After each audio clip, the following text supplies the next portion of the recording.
रामकृष्ण हरी मंडळींनो, माऊली कीर्तन सोहळा महाराष्ट्रातील सर्वात लोकप्रिय असलेले एकमेव चॅनल सप्ताह कीर्तन, भागवत कथा, हरिजागर व लाईव्ह कार्यक्रमाकरिता अवश्य संपर्क करा. माऊली चोपडे व देवा पाटील. पतिव्रता होत्या. कशा होत्या त्या? महान पतिव्रता होत्या. सद्गुरू मोतीराम महाराजांच्या बरोबर मोठे महाराज सेवा करत असायचे. जिथेही सद्गुरू मोतीराम महाराज जायचे तिथं मोठे महाराज जायचे. त्यांच्या सोबतच राहणं. कीर्तन असेल, वारी असेल, प्रवचन असेल, सद्गुरू मोतीराम महाराजांच्या सेवेमध्ये मोठे महाराज सतत असायचे. मोठ्या महाराजांचं लक्ष आपल्या घराकडे, प्रपंचाकडे नव्हतं. छोटे छोटे 2 मुलं होते. प्रपंचाकडे, संसाराकडे लक्ष नाही. परंतु असं झालं की मोठ्या महाराजांच्या सौभाग्यवती अर्थात पत्नी, त्यांना जरा बरं नव्हतं, जरा जड जाऊ लागलं. असा त्यांना असं वाटलं की आता माझं काही खरं नाही.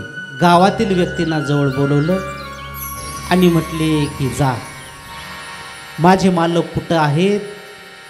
मोतीराम महाराजांच्या बरोबर आहेत आणि महाराजांचे नियम कुठे आहेत पहा आणि महाराजांना बोलून आणा. कारण मला आता जरा जड आहे. मला असं वाटायले की आता मी काही राहू शकत नाही आणि त्यांचं जरा लक्षसुद्धा नाही. परंतु तुम्ही, मला असं वाटायले की मला एकदा महाराजांची भेट घ्यायची. मग दस्तापूर गावातील काही व्यक्ती महाराजांच्या शोधार्थ निघाले. त्यांना असं कळालं की सद्गुरू मोतीराम महाराजाचा नियम या गावला आहे. त्या गावला, त्या दस्तापूर गावातील काही ग्रामस्थ गेले. सद्गुरू मोतीराम महाराजाच्या चरणावर नतमस्तक झाले. मोठ्या महाराजांच्या सुद्धा चरणावर नतमस्तक झाले. परंतु गावातील व्यक्तीला वाटलं आपण मोतीराम महाराजांना न सांगता महाराजाला सांगावं, आपल्या महाराजाला. आणि महाराजाला म्हटली, महाराज तुम्हाला घरून असा निरोप आहे, जरा जड आहे, जरा गावाकडे या आणि तुमची भेट घ्यायची, असं विचार आहे त्यांचा. मोठे महाराज म्हटले, मी घरी आल्याच्या नंतर का राहणार आहे का काय? मी माझ्या गुरुची सेवेमध्ये, सतत सेवेमध्ये राहत आहे, सेवा करत आहे. मी काही गावाकडे येणार नाही, तुम्ही जा.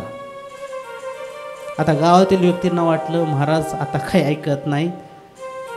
ती व्यक्ती गावाकडे निघाली, घरी आली आणि सांगितलं की महाराजांचं असं म्हणणं आहे, मी माझ्या गुरुची सेवा करायलोय, मी गावाकडे येणार नाही. त्यावेळेस मोठ्या महाराजांच्या ज्या सौभाग्य होती त्यांच्या डोळ्यामधून अश्रूच्या धारा वाहू लागल्या.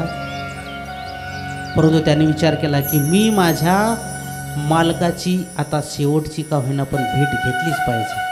पुन्हा त्यांनी सांगितलं, कृष्णामाई नाव होते त्यांचं, तुम्ही आता जा, महाराजांना काहीच म्हणू नका, फक्त मोतीराम महाराजांना जाऊन म्हणा. आणि निश्चित तुम्ही जर महाराजाला जर सांगितलं तर महाराज पाठवतील. पुन्हा हे गावातील लोक महाराजांच्या नियमाचा शोध घेत गेले आणि सद्गुरू मोतीराम महाराजांच्या चरणावर नतमस्तक झाली. म्हटली, तुम्ही काल बी आला होतात, आज बी आलात, नेमकं कशासाठी आलात? कारण संताला, साधू संताला कळत असतं, चेहरा वाचण्याची नजर असते त्यांच्यामध्ये. चेहरा पाहितलं कीच कळतं. तुम्ही कसं काय आलात?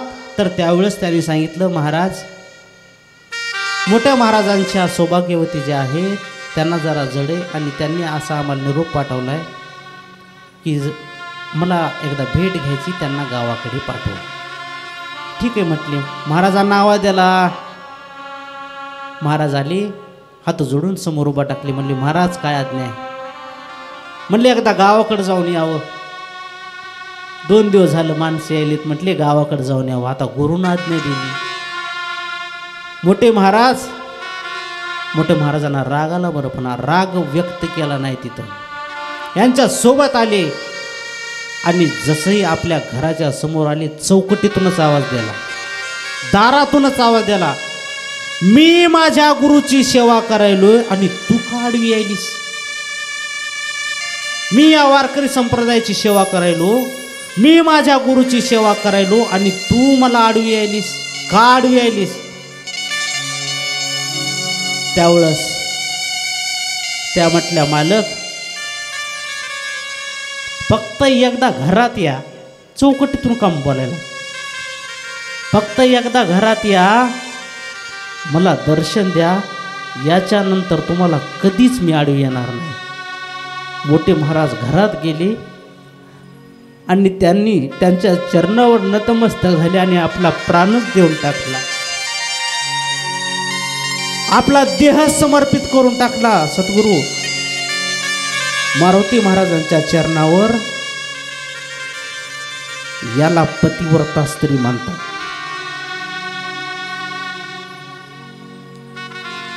असा आशीर्वाद दिला सती आई साहेबाला, म्हणजे त्या संध्येला, की तू महान पतिव्रता म्हणून गणली जायचीस. पतिव्रता धर्म म्हणजे सामान्य धर्म नाही, तो तलवारीच्या धारेप्रमाणे असतो.